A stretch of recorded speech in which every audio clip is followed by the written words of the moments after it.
Lesson 11. Daniel chapter 8.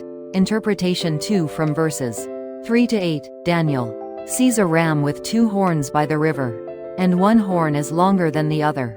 It attacks the west, north, and south, and there is no beast to oppose it. After that, a goat rises from the west to conquer the whole earth. And there is a horn between its 2 eyes. The goat rushes at the ram with 2 horns and breaks its horns. And there is no strength to oppose it. When the ram becomes exceedingly strong, its great horn is broken. And instead, 4 horns grow towards the 4 winds of heaven. As explained in verses 20 to 22. Interpreting the ram and the goat as Media and Persia. The 2-horned ram you saw represents the kings of Media and Persia. Initially, Media occupied the territory, and Persia was merely a small province of Media. Persia suppressed the rebellion that occurred in the Medes. In 553 BC, Cyrus of Persia annexed the Medes, conquered Lydia in 547, and then conquered Babylon in 539. Followed by the conquest of Egypt in 525.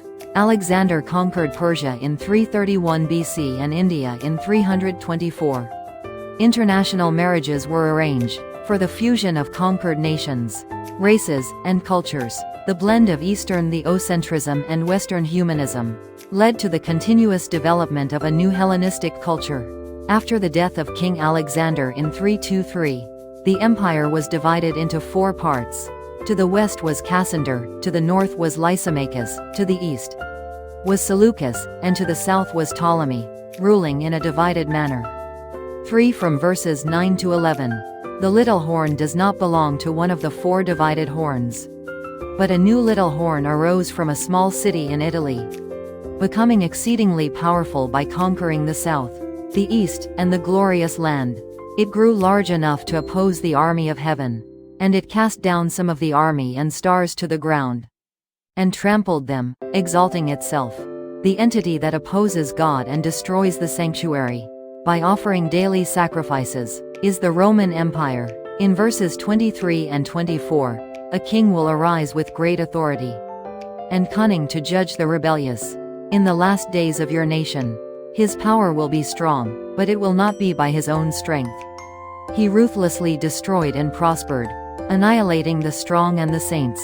The Roman Empire arises in the direction corresponding to the west of the nations, separated in all directions of the heavens. It started as a small, horn-shaped city-state in Italy and developed into an empire. The Roman Empire initially dominated the western Mediterranean region. As a small country, the Eastern Alliance of Macedonia, Syria, and Carthage fought in a series of wars lasting over 110 years. Conquering Macedonia in 168 BC, Carthage in 149 BC, Syria in 65 BC, and Palestine in 63 BC. Octavian, who controlled the western part of Europe, fought against the forces allied with Antony and Cleopatra of Egypt, winning in 31 BC and unifying the Roman Empire. By conquering Egypt in 30 BC, Octavian was the founder of the Roman Empire, and the Senate referred to him as Augustus, meaning the revered one. He was the emperor who ordered a census for the purpose of the poll tax at the time of Jesus' first coming, ruling from 27 BC to 14 AD. After him, the title Augustus became the title for all Roman emperors. After his death, the emperor was deified, and the idea of emperor worship began. The Roman Empire persecuted the Jews, crucified Jesus, killed the disciples, destroyed the earthly sanctuary, persecuted the church, and killed the saints. From verses 12 to 14, Judaism departed from God and distorted the Bible into a theological authority, aligning itself with the Roman Empire. The Catholic Church, linked to the Roman Empire, and Europe, distorted the Bible and the heavenly sanctuary by allying with the government. They cast truth to the ground and acted on their own, and it prospered. I heard a Holy One speaking, and another Holy One asked the one who spoke, "How long will the vision concerning the daily sacrifice, and the transgression that causes desolation, and the giving over of the sanctuary, and the host to be trampled, last? It will be until the end of 2,300 evenings and mornings. Then the sanctuary will be reconsecrated, From verses 25 to 27. Another little horn will arise and will achieve cunning and deceitful acts, exalting itself in its heart, and during a time of peace. It will destroy many and stand against the King of Kings. It is broken without the hands of man. The ideal of day and night is certain. So you should keep that ideal. It is a matter of several days later. Daniel fainted and was ill for several days. Then he got up to assist with the king's affairs. It was said that no one is amazed by that and understands its meaning. The Catholic Church, which emerged from the division of Rome in Europe, is represented by eyes and mouths and stronger horns than its peers. And they share a homogeneous relationship. The Catholic Church sought to alter the times and laws of the Bible for 1,260 days, obscuring Jesus' intercession in the heavenly sanctuary, and persecuting the saints. Rome and Catholicism are in a homogeneous relationship, where the one who succeeds, the Roman Emperor Augustus, is the bishop of Catholicism. Babylon, Media, Persia, Greece, Rome, and Europe are all connected to the roots of Catholicism. The horn with eyes and a mouth that came from the 10 horns of Rome is a symbol of Catholicism. The time of the completed Bible, the law, and the heavenly sanctuary intercession have been distorted by theology. The Bible, which obeyed through the cross, dies under the authority of theology, and resurrects by the Holy Spirit, ascending to the heavenly sanctuary. It exists until the time determined by the open religion and government that chose a theology that distorts the open Bible. The Roman Empire that trampled the earthly sanctuary is the pagan Rome. The horn with eyes and mouth that distorts the heavenly sanctuary is the Catholic Rome. The completed Bible was distorted by the Catholic Church for 1,260 years, with the authority of theology. Some biblical scholars have thought of the little horn as King Antiochus IV, Epiphanes of the Seleucid dynasty. He collaborated with the Hellenizing faction, led by High Priest Jason, to perform pagan rituals in the temple for the sake of unifying Greek and Jewish culture, persecuted devout Jewish religious leaders, and halted the temple sacrifices from 168 BC to 165 BC. In 168, Rome conquered Greece, and Syria ruled over Judea.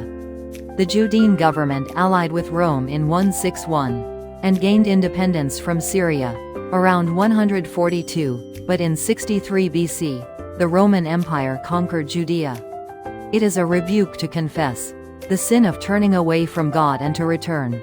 Matthew chapter 2415, in the words given by Jesus on the Mount of Olives, says, "So when you see the abomination of desolation, spoken of by Daniel standing in the holy place, let the reader understand." Even during Jesus' time, he urged people to understand, in connection with the prophecies that would be revealed in the future.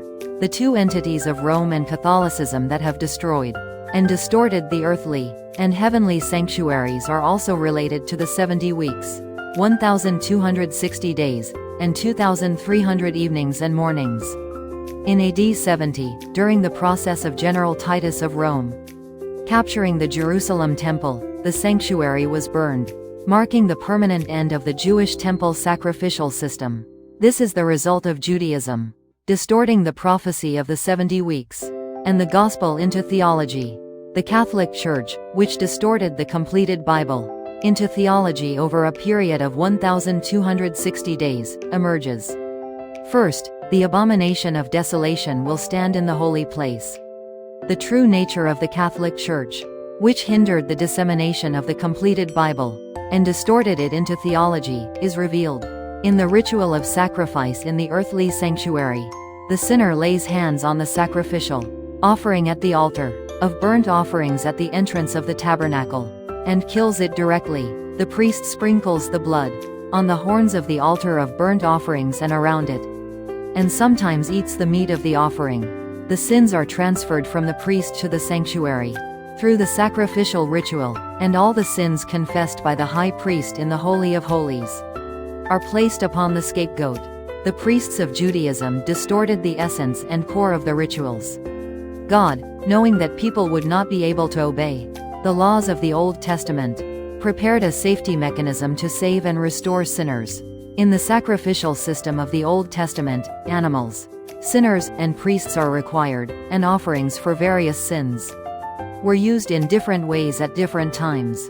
The sacrificial offering was sometimes burned outside the temple, rather than on the altar of the sanctuary. Jesus, who is the reality of the earthly sanctuary system, must obey through the cross.